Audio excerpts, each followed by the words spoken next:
You are nothing but a dead weight, Eliza. I divorced you because I wanted a partner, not a charity case.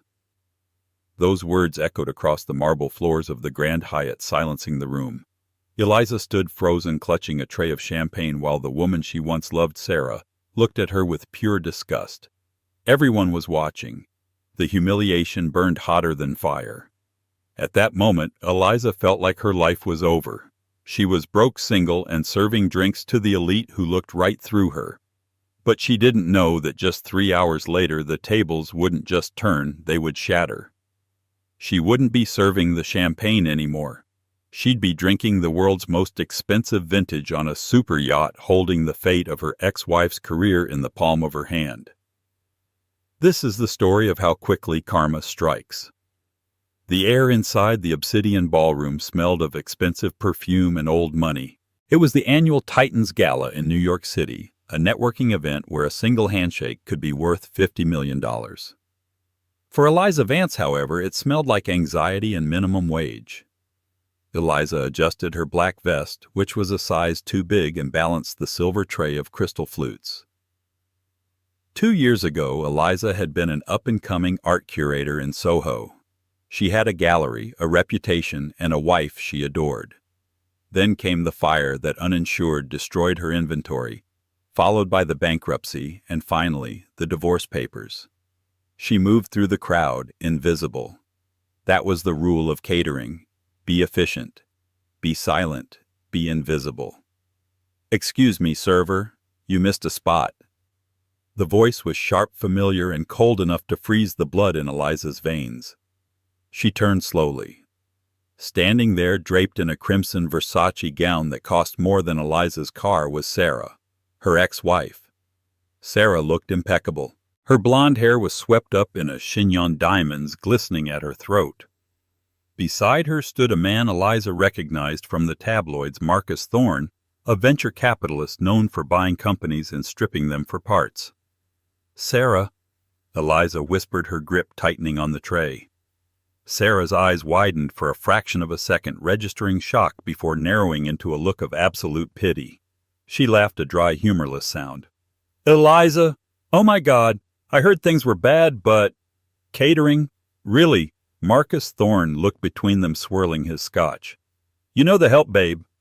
"I used to," Sarah said, stepping closer, invading Eliza's personal space. "This is Eliza, my ex." Eliza felt the heat rush to her cheeks. "I'm just doing a job, Sarah." "Excuse me." She tried to step around them, but Sarah sidestepped, blocking her path. Sarah was enjoying this. She had always been ambitious, but the divorce had revealed a cruelty Eliza hadn't seen until it was too late. Sarah had left the moment the money ran out, citing irreconcilable differences that really meant insufficient funds. "Don't run away, it's rude," Sarah sneered. "I actually wanted to thank you. If you hadn't failed so spectacularly with that pathetic little gallery, I might have stayed with you out of pity. I would have dragged myself down. But look at me now. I'm closing a deal with Marcus tonight that will put me in the C-suite. I'm happy for you." Eliza lied, her voice shaking. "Please, I have to work." "You're a stain on my life, Eliza," Sarah hissed, dropping her voice so only Eliza could hear. "A failure. Look at you, serving drinks to the people who actually matter. You were never meant for this world. You're a bottom feeder." The cruelty was so physical it felt like a slap. Eliza's hand trembled. The tray tipped. It happened in slow motion. A single flute slid off the edge. Eliza lunged to catch it, but she was too slow. Crash! The glass shattered on the toe of Sarah's crimson designer heel. Champagne splashed up the hem of her dress. The ballroom went silent. The music seemed to stop. "You idiot!" Sarah shrieked, shoving Eliza backward. "Do you have any idea what this costs?" The floor manager, a sweaty man named Mr. Henderson, materialized instantly. "What is happening here, Eliza? She threw it at me." Sarah lied, her face twisted in fake outrage. "She's my bitter ex, and she threw a drink on me."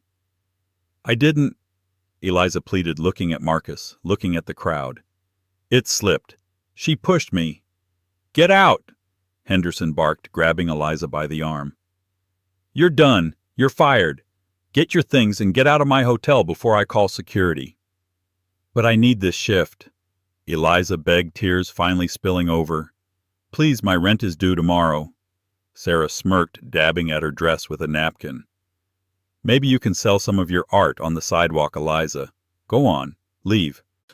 Humiliated, broken, and publicly shamed. Eliza stripped off her apron right there in the ballroom.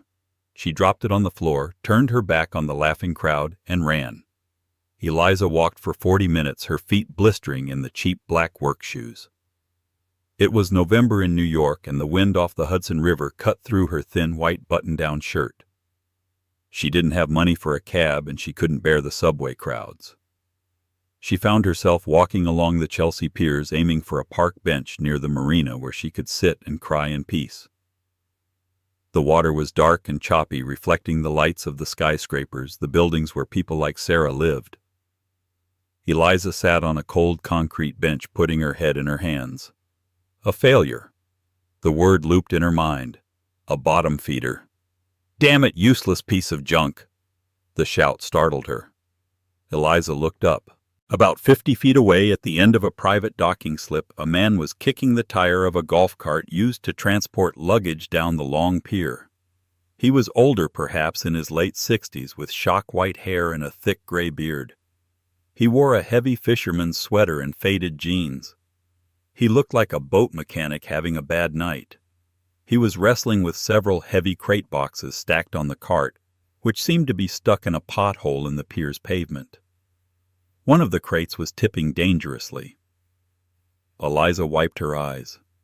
She could just sit here. She should just sit here. But her grandmother had raised her better than that. She stood up and walked over. "Do you need a hand?" she asked, her voice raspy from crying. The old man looked up, startled. He had piercing blue eyes that looked tired.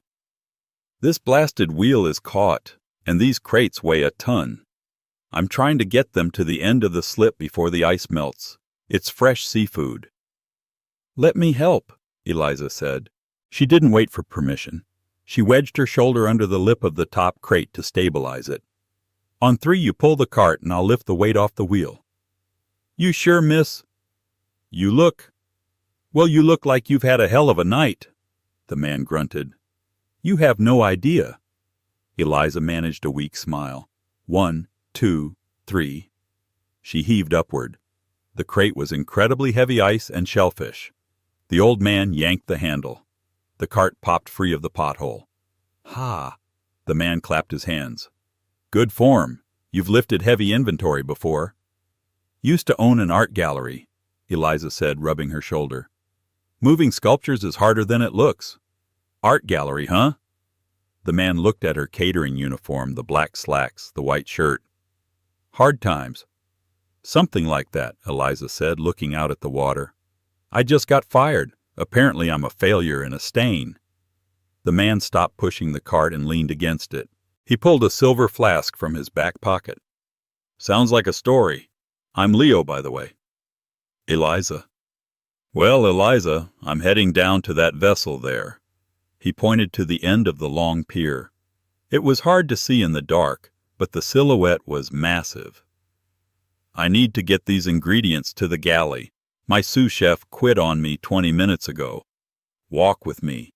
I could use the help unloading, and I can pay you for your time. Better than sitting on a cold bench." Eliza hesitated. It was late. He was a stranger, but he looked kind, and frankly she had nothing left to lose. "Sure, Leo. I'll help you unload." They walked down the long pier, pushing the cart together. As they got closer, the silhouette at the end of the dock became clearer. Eliza gasped.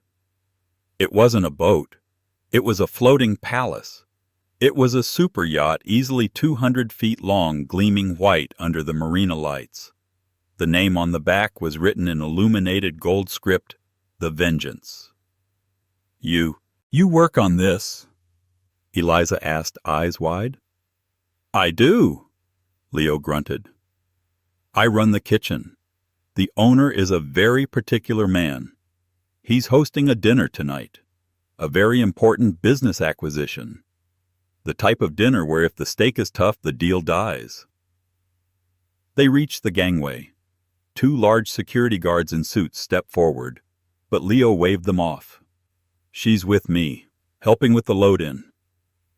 They rolled the crates into the service entrance of the yacht. The interior was nicer than any apartment Eliza had ever lived in. Teak floors, mahogany walls, and the smell of old leather. They entered the galley, a stainless steel kitchen that was larger than most restaurants. It was chaotic. Pots were boiling, steam was rising, and there was no one else there. "Where is the staff?" Eliza asked. Leo sighed, wiping sweat from his forehead. "Flu swept through the crew quarters this morning, 3 stewards down.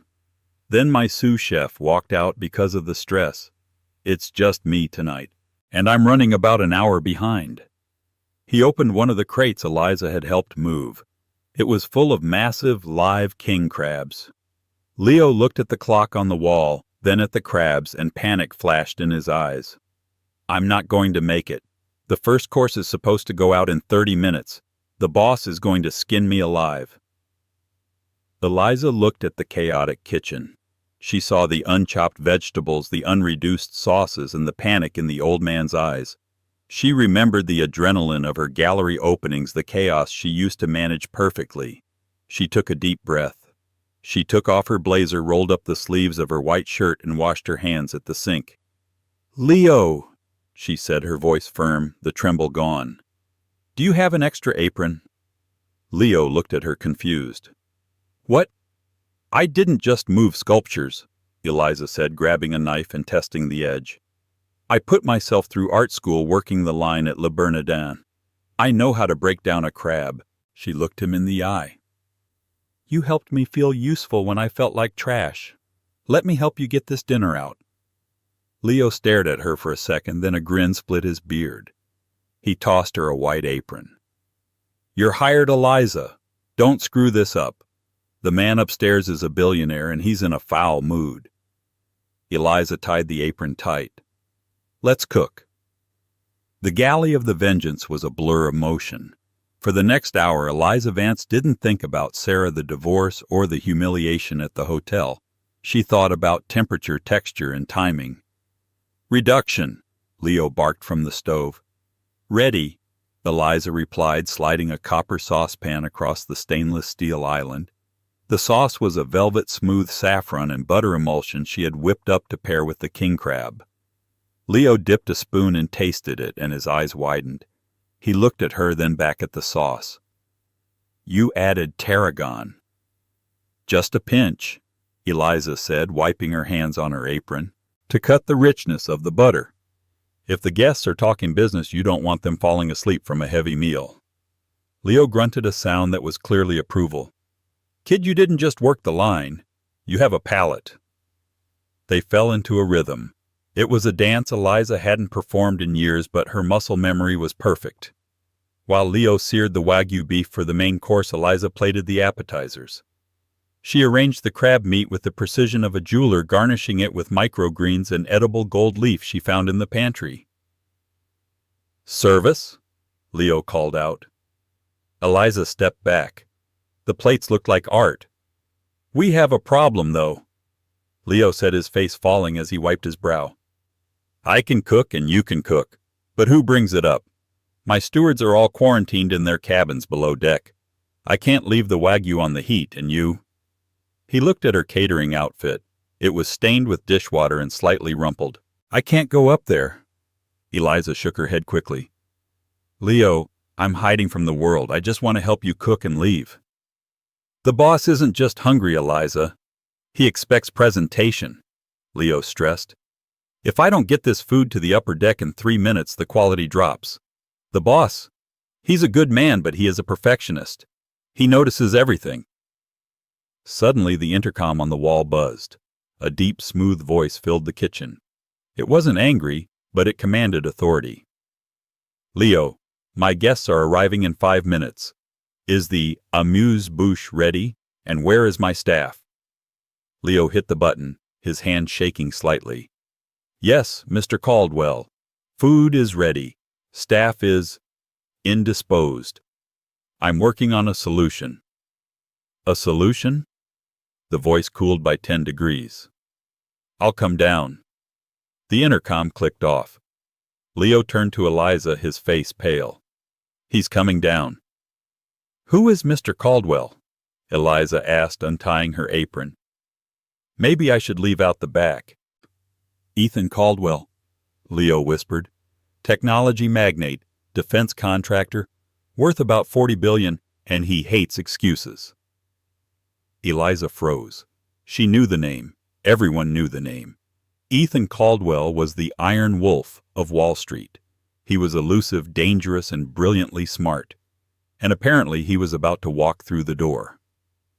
The galley doors swung open, not with a bang, but with a silent, heavy precision. Ethan Caldwell stepped in. He wasn't what Eliza expected. The tabloids usually showed blurry photos of him getting into SUVs. In person, he was imposing. Tall, perhaps 6'3", wearing a charcoal suit that fit him like a second skin. He had dark hair, sharp features, and eyes the color of steel that seemed to scan the entire room in a single second. He didn't look at Leo. He looked at the plates of king crab. Then he looked at Eliza. "Who are you?" Ethan asked. His voice was quiet, but it carried over the hiss of the pans.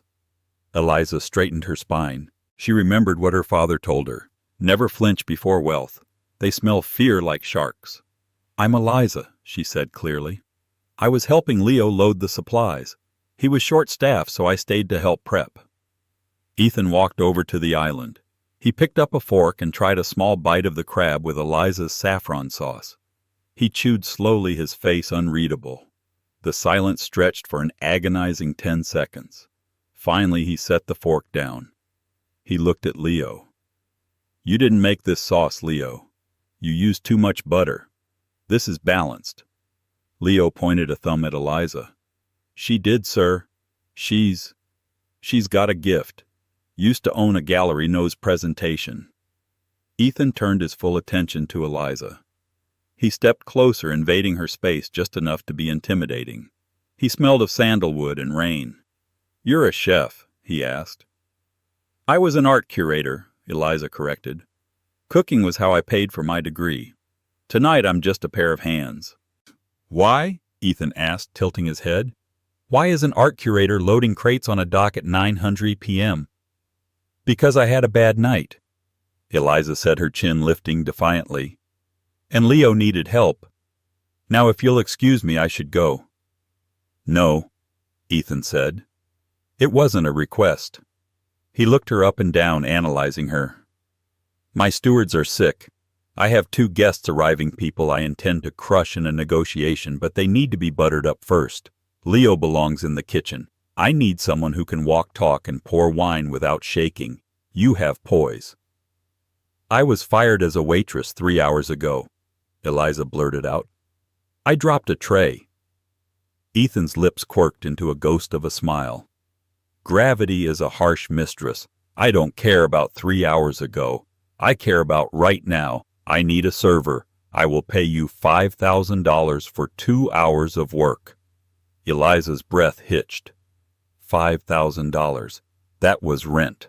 That was a deposit on a new apartment. That was freedom. I don't have a uniform," she stammered, looking down at her messy shirt. Ethan snapped his fingers. "There is a spare stewardess uniform in the crew locker, size 4. It looks like it will fit. Put it on. Leo, give her the layout of the deck. You have 10 minutes, Eliza. Don't make me wait." He turned and walked out as swiftly as he had arrived. Eliza stood there stunned. Leo let out a massive breath. "Take the money, kid. Run to the locker. Size 4 is on the left." Eliza ran. 10 minutes later, Eliza felt like a different person. The stewardess uniform was high-quality navy wool with gold buttons tailored and sharp. She had pulled her hair back into a sleek ponytail and washed her face. She looked professional. She looked like she belonged on a 200-foot super yacht. She took the service elevator up to the upper deck. The dining area was open air, protected by glass windbreaks. A long mahogany table was set for three. The view of the Manhattan skyline was breathtaking, the city lights shimmering on the black water. Ethan Caldwell sat at the head of the table. He was reading a file on a tablet. He didn't look up as she approached. "Guests are boarding," he said. "Pour the water, still for the gentleman, sparkling for the lady, and open the 82 Chateau Margaux. Let it breathe." "Yes, sir," Eliza said softly. She moved to the sideboard, her hand steady. She opened the wine, the cork popping with a soft sigh. She felt a strange sense of calm. Here she wasn't the failure ex-wife. She was a $5,000 a night private stewardess for a billionaire. Then she heard the voices coming up the stairs. "This boat is adequate," a female voice said, dripping with pretension. "Though I expected a helipad on this deck." "Sarah, quiet," a man hissed. "Caldwell is not someone you play games with. This deal is crucial for the firm." Eliza froze. The bottle of wine hovered over the decanter. No, it wasn't possible. In a city of 8 million people, it couldn't be them. But as the figures emerged onto the deck, the nightmare became reality. Walking toward the table were Marcus Thorne and Sarah. Sarah had cleaned the champagne off her dress, but she still looked irritated. Marcus looked nervous, smoothing his tie. Eliza's heart hammered against her ribs like a trapped bird. She couldn't do this. She had to run. If Sarah saw her here after the hotel scene... "Ah, Marcus." Ethan stood up, buttoning his jacket. His smile was polite but didn't reach his eyes. "And Ms. Jenkins, welcome aboard the Vengeance." "Mr. Caldwell," Marcus said, extending a hand, practically bowing. "An honor, truly." "The pleasure is mine," Ethan said. "Please sit." He gestured to the seats. Sarah sat to his right, Marcus to his left. Eliza was standing behind Sarah near the sideboard, her back turned. She was trapped. "Wine?" Ethan asked. "I have a bottle of Margaux breathing." "Excellent," Marcus beamed. "You have impeccable taste." Ethan looked toward the sideboard. "Eliza, please serve our guests." "Eliza," he said her name. Sarah stiffened. She turned her head slowly. Eliza had no choice. She turned around, the crystal decanter in her hand. She kept her face blank, her posture rigid. She walked to the table. She poured a splash into Marcus's glass. He didn't look at the server. He was too busy staring at Ethan. Then Eliza moved to Sarah. As she reached forward to pour, Sarah looked up. Their eyes locked. Sarah's jaw dropped. The color drained from her face, then rushed back in a violent shade of red. "You!" Sarah shrieked, shattering the sophisticated atmosphere. Marcus jumped. Ethan sat perfectly still, watching. "What is she doing here?" Sarah stood up, her chair scraping loudly against the teak floor. She pointed a manicured finger at Eliza's face. "Are you stalking me? Is that it? You psycho?" "Sarah, sit down!" Marcus hissed, looking terrified of Ethan's reaction. "No, Marcus, look!" Sarah gestured wildly at Eliza. "This is my ex-wife. The failure I told you about. The one who threw a drink on me at the Hyatt 3 hours ago. She must have followed us here. She's trying to sabotage the deal." Sarah turned to Ethan, her eyes wild. "Mr. Caldwell, you need to call security immediately. This woman is dangerous. She's unstable. She's a broke, desperate stalker who snuck onto your boat." Eliza stood holding the wine, her knuckles white. She wanted to scream. She wanted to cry. But she looked at Ethan. Ethan was leaning back in his chair, swirling his water glass. He looked from Sarah's screaming face to Eliza's frozen, dignified silence. "She didn't sneak on," Ethan said calmly. His voice cut through Sarah's tirade like a knife. Sarah paused, panting. "What?" "I hired her," Ethan said. "She is my staff for the evening." You hired her?" Sarah laughed, a cruel, incredulous sound. "Mr. Caldwell, surely you're joking. She's a waitress, a clumsy one at that. She's trash. Why would a man of your stature let—" "Be careful, Ms. Jenkins." Ethan interrupted, his voice dropping to a dangerous whisper. I chose her because the sauce she prepared for your appetizer was excellent, and because she has more dignity standing there silently than you have shown in the last 30 seconds of screaming. The silence on the deck was deafening. The only sound was the wind and the gentle lap of waves. Sarah's mouth opened and closed like a fish. She slowly sat back down, humiliated. Eliza, Ethan said softly, please pour the wine. Eliza's hand trembled slightly, but she stepped forward. She poured the wine into Sarah's glass. Sarah refused to look at her, staring at the tablecloth, her face burning. Now, Ethan said, picking up his glass, let's discuss your company, Marcus, and why I shouldn't tear it apart piece by piece. Eliza stepped back into the shadows, her heart racing. Ethan had defended her. But the night wasn't over. Sarah was vengeful, and Eliza knew that look in her ex-wife's eye. Sarah wasn't done. She was planning her next move. And Eliza had to survive the next 2 hours on a boat in the middle of the river with her worst enemy. The main course arrived, seared A5 Wagyu beef with a truffle reduction and roasted root vegetables. It was a dish that cost more than most people's monthly mortgage. Eliza placed the plates down silently. Her hands were steady now. The initial shock of seeing Sarah had faded, replaced by a cold, sharp anger. She was performing a role. She was the invisible hand, the ghost in the machine. Thank you, Ethan said, catching Eliza's eye for a brief second as she filled his water glass. It was a microscopic gesture of solidarity, but it gave Eliza the strength to remain in the room. Sarah, however, couldn't let it go. She sliced into her steak with unnecessary violence. So, Ethan? May I call you Ethan? Sarah started, her voice sugary sweet, but her eyes darting venomously toward Eliza, who was standing by the railing.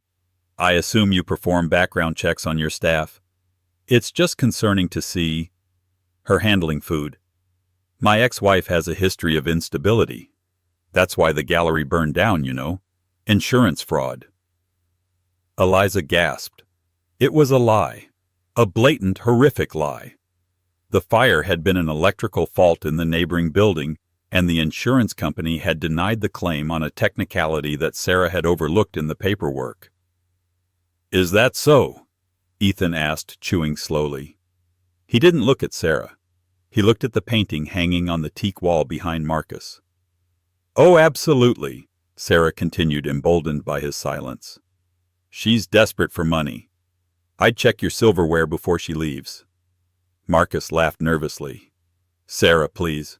Let's focus on the acquisition, the Synergy Tech merger. Of course, Sarah smiled. But character matters, doesn't it, Ethan? It does, Ethan said. He wiped his mouth with a linen napkin. Character is everything. Which brings me to this painting.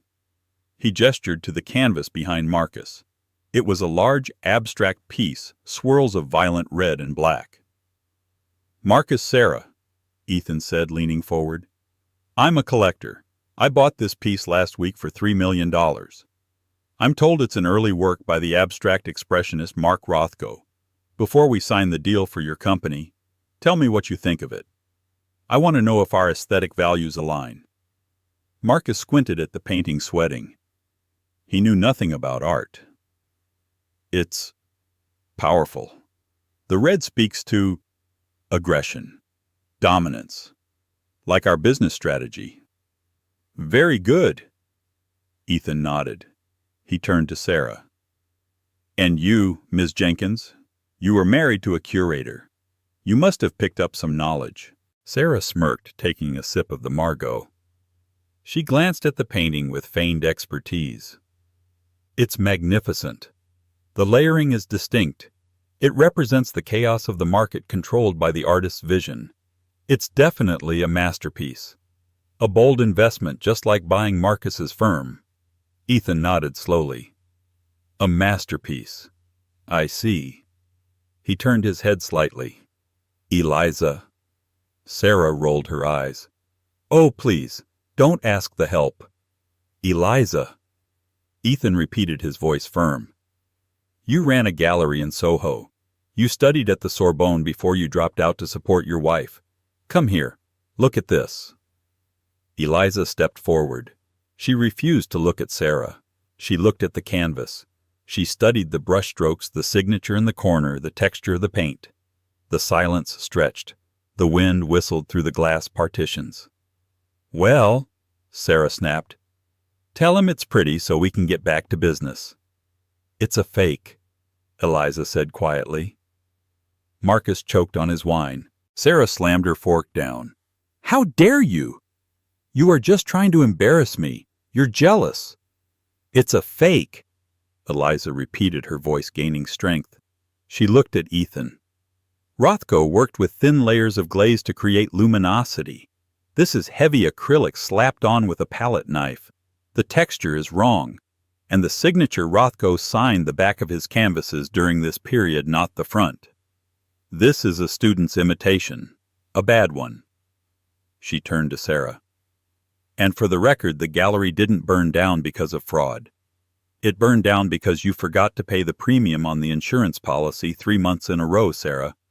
I lost everything because you wanted a new Porsche." The silence that followed was absolute. Ethan Caldwell slowly started to clap, a slow rhythmic sound. "Bravo," Ethan said. "She's lying," Sarah shrieked, standing up. "She's a liar and a failure. Ethan, this painting cost you $3 million. Are you going to let a waitress tell you you got scammed?" "I didn't get scammed," Ethan said, his voice turning into ice. "I know it's a fake. I bought it at a flea market for $50 this morning." Sarah's face went white. Marcus looked like he was going to be sick. "I put it up there," Ethan continued, standing up and towering over them, "to see if you two were capable of telling the truth, or if you were just sycophants who would say anything to get my money." Ethan picked up the file on the table and threw it down. It slid across the mahogany surface and hit Sarah's wineglass, knocking it over. The red wine spilled onto her dress again. "You failed the test," Ethan said. "Both of you." "Mr. Caldwell, please," Marcus stammered, shaking. "It's just a painting. The numbers the company—" "The numbers are cooked," Ethan interrupted. "I had my forensic accountants look at your books while you were eating the crab. You're insolvent, Marcus. You're not here to sell me a thriving company. You're here to offload a sinking ship before the SEC investigates you." He turned to Sarah. "And you," Ethan said, looking at her with pure disgust. "I did a background check, not on Eliza. On you.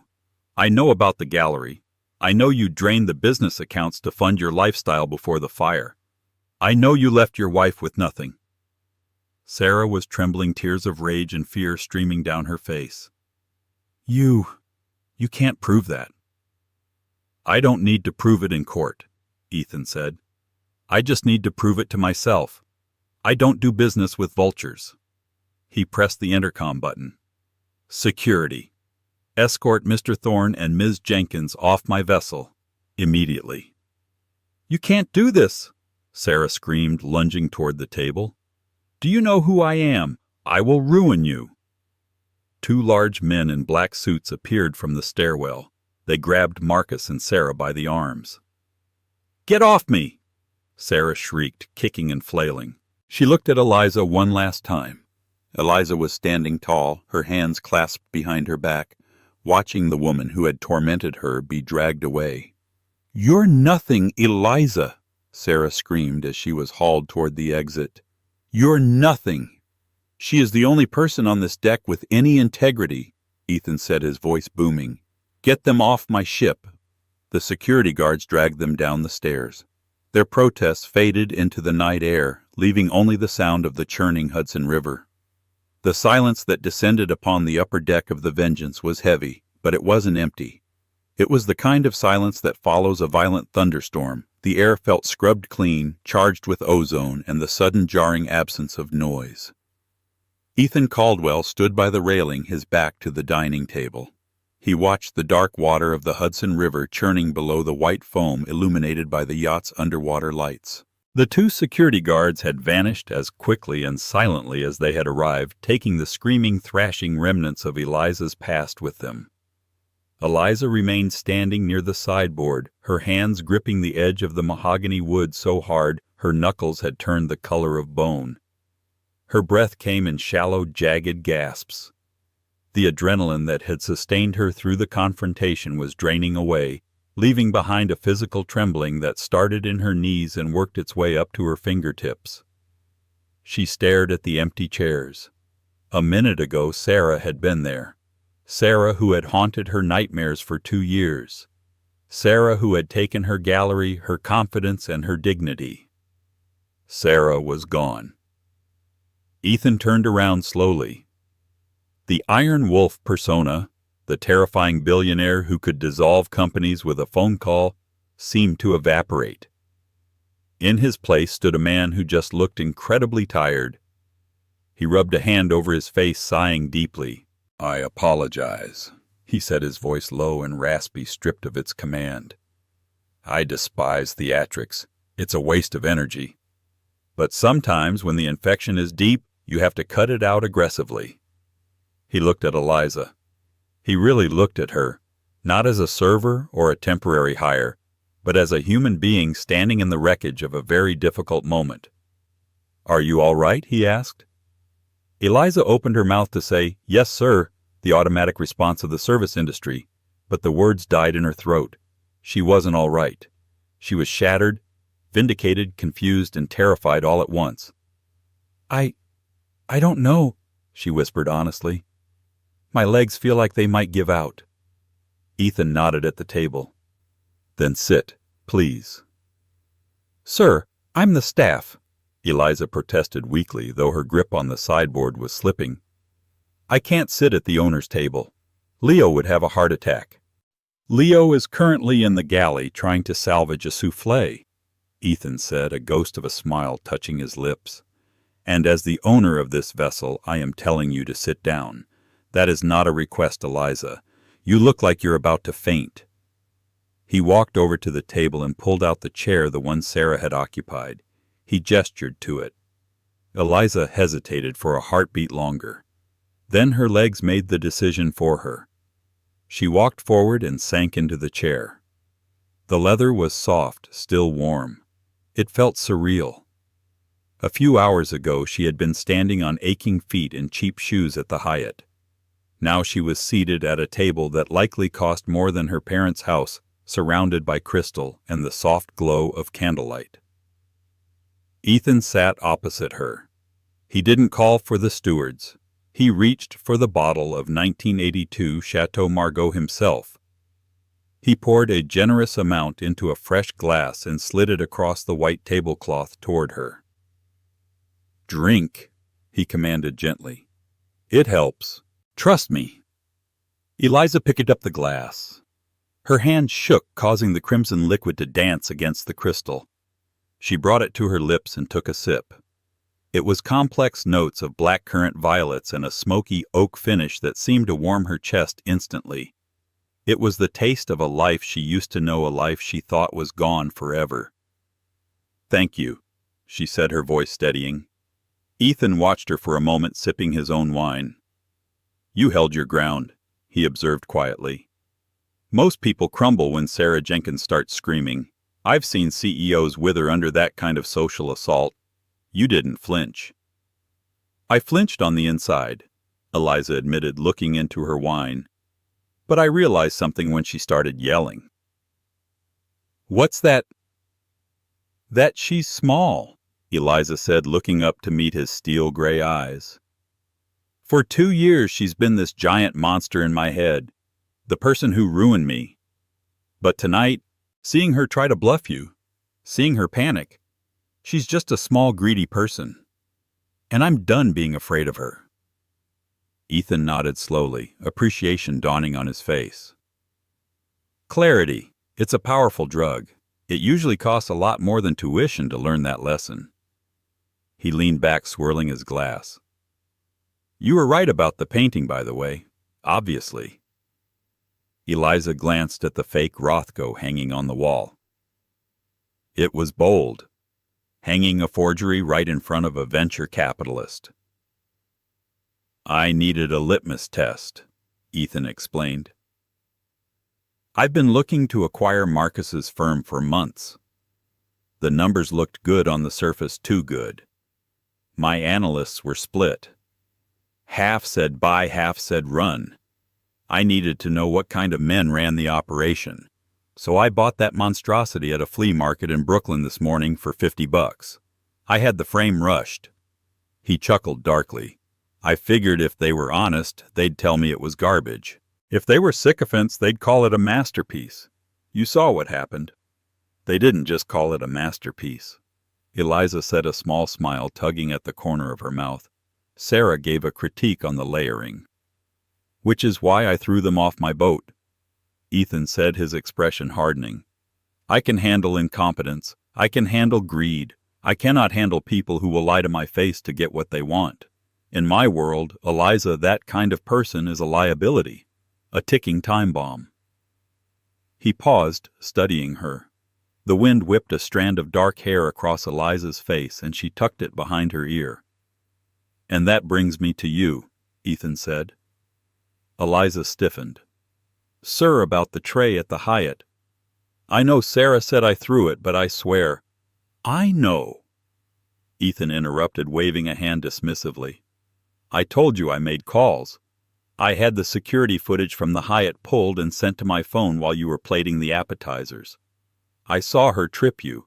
I saw the push. Eliza's eyes widened. You did? I don't hire people without knowing who they are, Ethan said. I saw a woman being bullied who maintained her composure and then walked away with her head high. And then hours later, that same woman walks onto my yacht, fixes a sauce my Michelin star chef couldn't balance, and identifies a forgery from 20 feet away. He leaned forward, his elbows on the table, closing the distance between them. The air suddenly felt very charged. Who are you, Eliza, really? Eliza looked at the skyline drifting by. I'm nobody, just an art history major who flew too close to the sun. I had a gallery in Soho, the Vance Collection. It was my dream. I curated emerging modernists. I thought I had made it. Then the fire happened. Sarah had been handling the finances. Or so I thought. When the smoke cleared, there was no insurance money, the accounts were empty, and she was filing for divorce.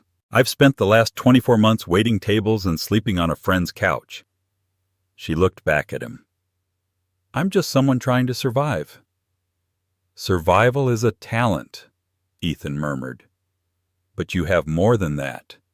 You have an eye. That critique you gave. Rothko worked with thin layers of glaze to create luminosity. That wasn't a guess. That was knowledge. He reached into the inner pocket of his suit jacket.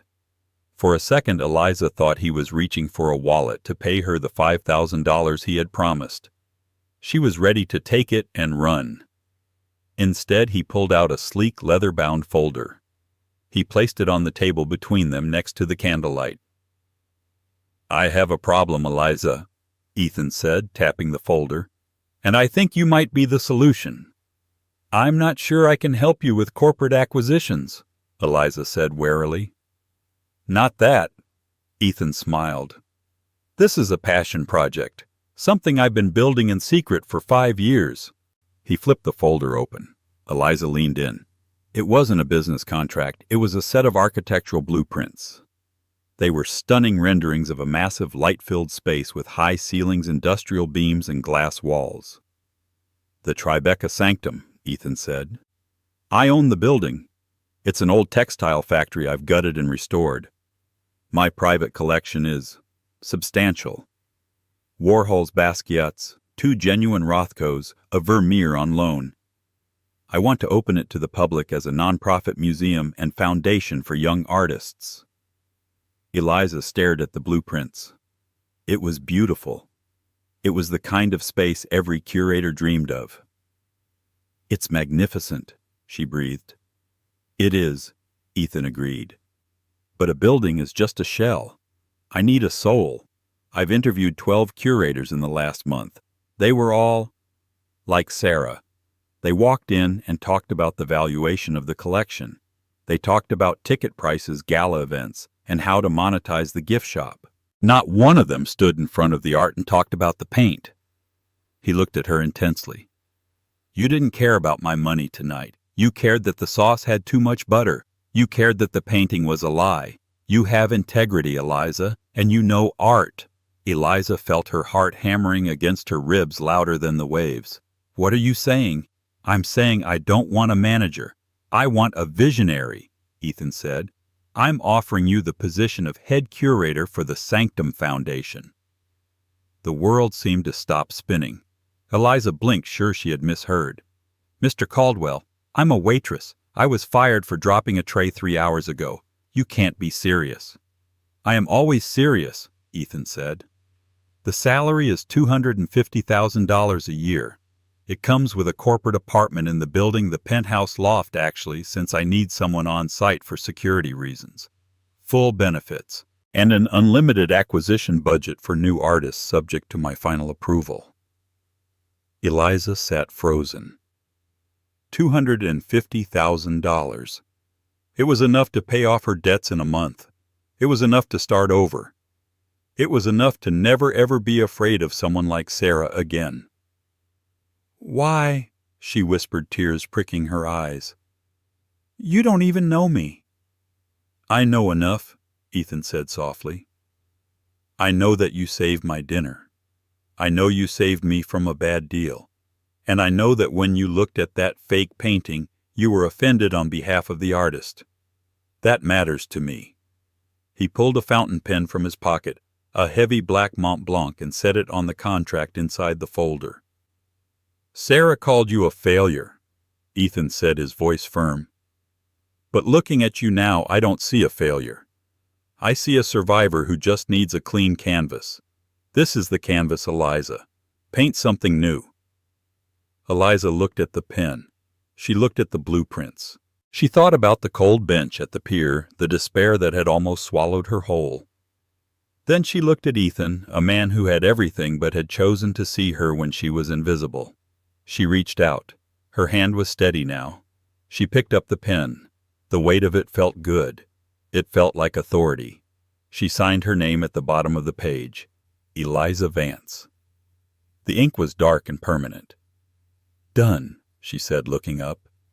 Ethan smiled, and this time it reached his eyes, crinkling the corners. He raised his glass. To the Sanctum. Eliza raised hers. To the Sanctum.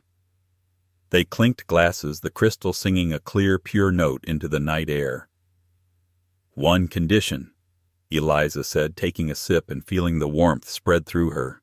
Ethan raised an eyebrow. You're negotiating already, I like it. What is it? The food in the museum cafe, Eliza said, a mischievous glint in her eye. I get to approve the menu, and absolutely no heavy butter sauces. Ethan threw his head back and laughed, a loud, genuine sound that seemed to surprise even him. Deal. I'll warn Leo. He's going to be terrified of you. Good, Eliza smiled. I think I'm done being the one who's terrified. Ethan stood up and walked to the edge of the deck. Come here. I want to show you something. Eliza stood smoothing the skirt of her borrowed uniform and joined him at the railing. The yacht had turned. They were passing the Statue of Liberty. The great copper lady stood illuminated against the black sky, her torch holding back the darkness. It was a cliché, perhaps, but in that moment it felt like a sign. New York is a brutal city, Ethan said, looking at the statue. It chews people up and spits them out. But every once in a while it gives you a second act, if you're brave enough to take it. He turned to her. The wind blew his dark hair back. He looked younger now, less like a titan of industry and more like a partner. We have a lot of work to do, Eliza. The opening is in 3 months. I expect the curation to be flawless. It will be, Eliza promised, looking at the statue, then back at the city lights that sparkled like diamonds, lights that no longer looked cold and distant but full of promise. I have a lot of ideas, and I know exactly which artists I want to feature first. Good, Ethan said. We dock in 20 minutes. My driver will take you to your new apartment. Your key card is in the folder. Go home, Eliza. Sleep in a real bed. Tomorrow we build an empire. Eliza took a deep breath of the salty, cold air. For the first time in 2 years, the knot of anxiety in her chest was gone.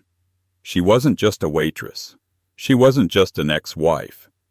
She was Eliza Vance, head curator. She looked at Ethan, and she knew that this wasn't just a job. It was a partnership. Maybe in time it would be something more. But for tonight, it was enough. "Thank you, Ethan," she said softly. "Don't thank me," he replied, looking at her with a quiet intensity. "Just don't drop the tray." Eliza laughed, a free, joyous sound that carried over the water. "I wouldn't dream of it." As the Vengeance cut through the dark waters toward the glowing heart of the city, Eliza Vance didn't look back at the wake. She didn't look back at the past. She stood at the bow, looking straight ahead, ready to claim the life that was finally truly hers. What a roller coaster. Eliza went from the lowest point of her life, humiliated and fired, to dining with a billionaire and landing her dream job all in one night. It just goes to show that your value isn't defined by the people who mistreat you. Sarah thought she had the power, but in the end, her arrogance was her downfall.